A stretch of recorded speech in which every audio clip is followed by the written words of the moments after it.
বলি নাই, আপনারে কম বেশি বড় ছোট এগুলি বলিনি। কি বলছি বলেন? মাসে 3 বার, 10 দিন পর পর একবার পরিষ্কার হবেন। আর এই মেডিসিনটা দিয়ে নিচের অংশ ধুয়ে ফেলবেন, তা নাহলে আপনার সাদা স্ক্রাবের সমস্যা, চুলকানির সমস্যা যাবে না।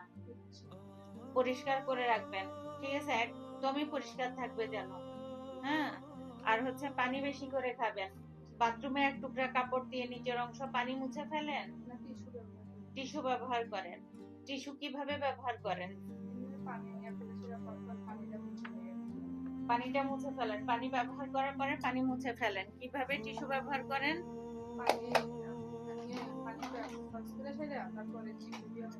এক টুকরা টিস্যু নিবেন, পায়খানা রাস্তা আলাদা মুছবেন, ওই টিস্যু ফালাই দিবেন। আরেক টুকরা টিস্যু নিয়ে সামনের অংশ পানি মুছে ওইটা ফালাই দিবেন, ঠিক আছে?